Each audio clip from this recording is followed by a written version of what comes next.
YouTubers and YouTubettes.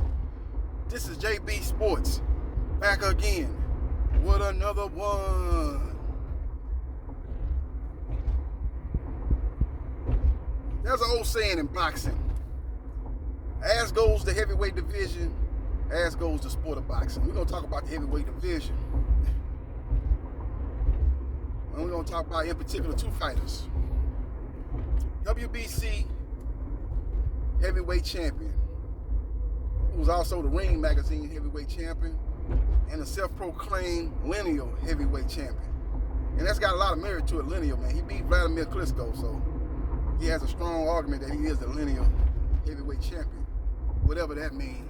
You know, I don't understand what that means. Is that a belt? Can you put that around your waist? I've never seen it. I ain't never seen nobody parade around the ring after fight with a lineal heavyweight title, but that's neither here nor there.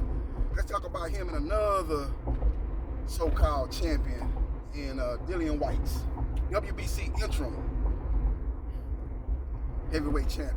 Whatever that means. That's a minor league belt, but it is what it is. He won it off of Alexander Povetkin in a rematch after losing it in the first fight when he got put to sleep. Like Alexander Povetkin had given him some NyQuil. He's able to reclaim his status, I guess. And now he's looking for 45% of the purse in a fight with Tyson Fury. 55-45 in Tyson Fury's favor. Tyson Fury wants 80-20 in his favor. Now, right now, Fury-Whyte is suing the WBC because he feels he's been mistreated, misused and abused, treated unfairly. He's been mandatory in the WBC for over 600 days, and he's finally put his foot down, according to him and his followers. And they like, no mas, no more of this mistreatment. We're gonna take y'all to court. We're gonna sue y'all. We're gonna make y'all take some act right juice. We're gonna make y'all drink some act right juice. Y'all finna act right with us now. Y'all ain't finna mess over us no more. Well, what you know what he did? He did the classic cut off your nose to spite your face. Because right now, he's looking to get a 45%, and he's at a standstill with the WBC. The arbitrator's going to rule in March who's right and who's wrong.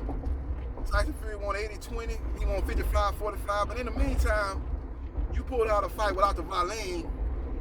Now you're looking to be on the shelf to at least March. So you probably won't be able to take a fight till April at the earliest. So you're going to be very inactive here in the last year. But you know, you saying that you're getting mistreated and you feel like you should be getting your actual worth. But what is your actual worth, Billy?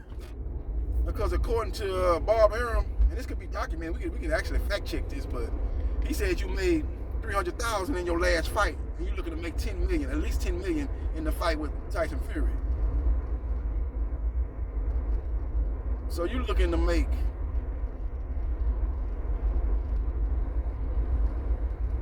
$30 times more than what you made in your last fight. Now, according to Tyson Fury's promoter, Bob Arum, aka the Bob Father, he said he offered you $5 to $5.5 million against the percentage. I don't know what he means by against the percentage. I guess that means the pay-per-view percentage. So if they sell so many buys, he could have the potential to make more than $5.5 million. So that's basically 15 times more than what he made in his last fight with Alexander Povetkin. $300,000, you can make at least $5 million. That's 15 times more than what you made in your last fight. But you want at least $10 million. At least that. That ain't actually what he might settle on. He say, before we even start negotiating, $10 million is a starting point, is basically what Bob Arum said. And that's absolutely ridiculous. That's ASA 9, ASA 10, ASA 11, and ASA 12. Absolutely ridiculous, man. So Bob Arum say, I tell you what, let me just move on. I talked to Mauricio Suleiman about your outrageous demands. He said ain't nothing he can do, but you are free and clear to pursue another fight, a non-title fight with another opponent of your choice, and then we can revisit this scenario or revisit this situation after your fight in March, a non-title fight. Now Bob Arum brought up two names, Andy Ruiz Jr. and Robert Helenius. Andy Ruiz Jr., former unified heavyweight champion. In his last fight, he defeated Chris Arreola. That's probably a C+ performance, defeating Chris Arreola.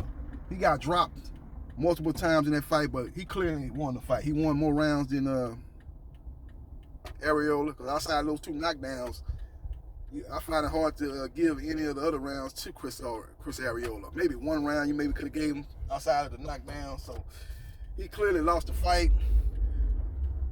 Since then, I believe Andy Ruiz has been dealing with a knee injury. He had surgery on it, so that's the reason why he couldn't get no fight in before the end of the year. But he's a possibility. And Robert Helenius, who's defeated Adam Kanaki on the undercard of the Tyson Fury Deontay Wilder 3 fight. Beat him easier than he did in the first fight, so Robert Helenius is a possible opponent. Now, if it is Robert Helenius, they say the fight will take place in Manchester. That'll be in the UK. Now, if it, on the other hand, turns out to be Andy Ruiz, the fight will be in Las Vegas. As you know, Andy Ruiz has a strong following in the Latino community, so they believe they can do some good numbers, put it on ESPN pay-per-view, and they can do some good numbers. Bob Arum also stated that Tyson Fury has a strong following over here in the United States, and he loves coming to Las Vegas and fighting. So we will see what happens, we will see what transpires, but this is an interesting scenario in the heavyweight division. And I wonder, will Andy Ruiz, or for that matter, Robert Helenius, will they really be fighting Tyson Fury with no WBC title on the line? Now, Bob Arum stated that the Ring Magazine title will be on the line. Whoever, and say they're able to pull off the upset, Andy Ruiz or Robert Helenius, they'll still have strong standing in the heavyweight division, and they'll be able to call out the winner of the Alexander Usyk, Anthony Joshua fight. They'll be able to call that out, and then they say, let me fight the winner and find out who is the top dog in heavyweight division. They have a strong argument.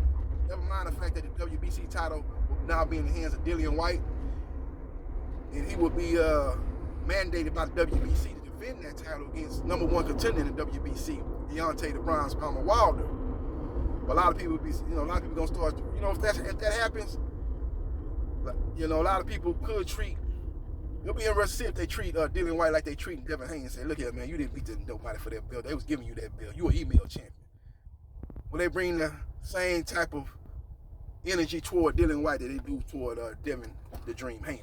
That'll be interesting to see if it plays out that way. So we will see what happens, and we will see what transpires. But Bob Arum seems like they're more than willing to move on. They're saying that Dillian Whyte, the man's are outrageous.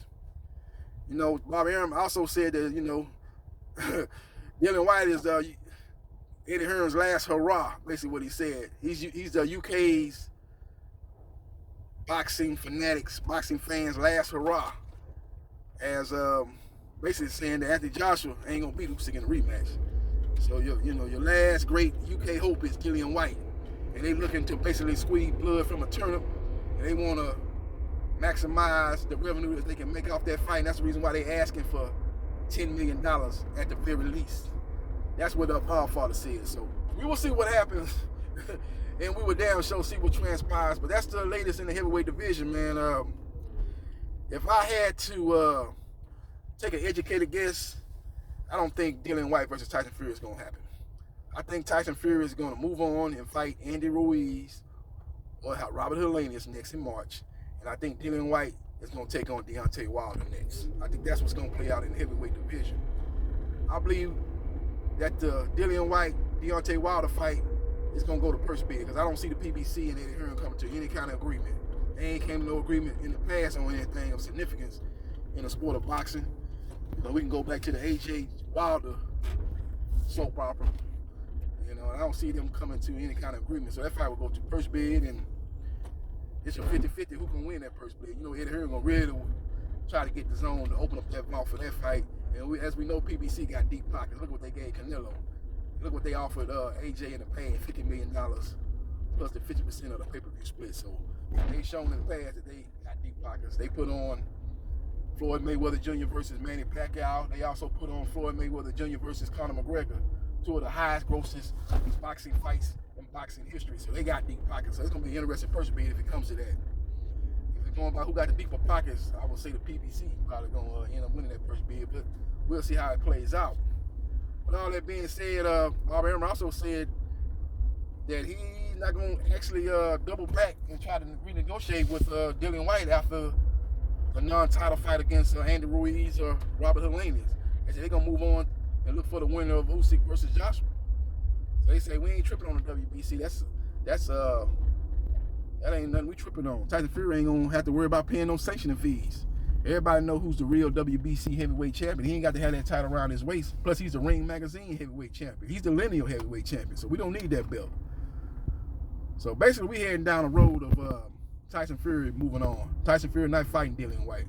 Dillian Whyte is going to be gifted a belt without earning it in the ring. And he's had several opportunities to earn his title shot over the years.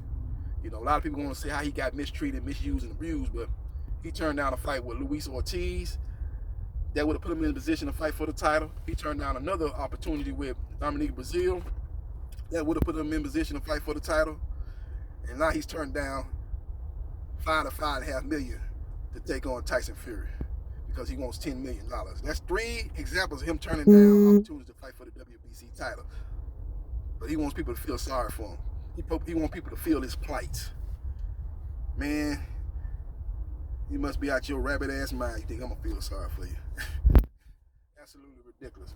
So we will see what happens. We will see what transpires. But that's what I think is gonna play out, man. I think Fury is gonna take on Andy Ruiz or Robert Helenius. If I had to take an educated guess on which fight I think is more likely out of Andy Ruiz and Robert Helenius, I'll say Andy Ruiz, just due to the fact that we don't know what's gonna happen with this Omicron variant. They finna shut down a lot of stuff. As we know, the BBOC, the boxing board over there in the UK, has shut down boxing events for the month of January and the month of February. So if Tyson Fury talking about fighting in March, we don't know what March gonna hold. We don't know, they might extend it to March. If that's the case, then that will put Tyson Fury versus Robert Helenius over there in Manchester. That'll put that out of the equation. And that would make it more likely for Tyson Fury to take on Andy Ruiz. As Bob Arum stated in the IFL TV interview, you know, United States ain't shutting down nothing. They telling everybody to get vaccinated. And Bob Arum also stated that, you know, this is something we're going to be living with for the next 100 years. If you're vaccinated, you know, it's not going to do too much harm to you. He said it's going to be just like the flu, man. He said, you know, we had the Spanish flu back in 1918 that basically stopped the World War. Had so many people that died from it. You know, we was able to overcome that, but we still got the flu. You know, that was 1918. And we is, what, 2021? That's 103 years ago. And we still have the flu. So he's saying we're going to be living with this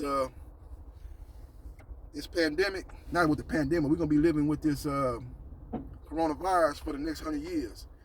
And that the United States is basically imploring people to get the vaccine, man. And like I said, the United States is not going to shut down anything, so that would make it more likely for Tyson Fury to take on Andy Ruiz Jr. over there in Las Vegas, a.k.a. Sin City. Let me know your thoughts about Tyson Fury and Dillian Whyte not happening. Let me know your thoughts about Dillian Whyte possibly taking on Deontay Wilder. And let me know your thoughts on who you prefer Tyson Fury to fight out of, Andy Ruiz Jr. and Robert Helenius. Follow me on Twitter, JBsports3303. Hit the like button if you like the content of this video. And subscribe to JB Sports, the man, the myth, the legend. And I'll holla.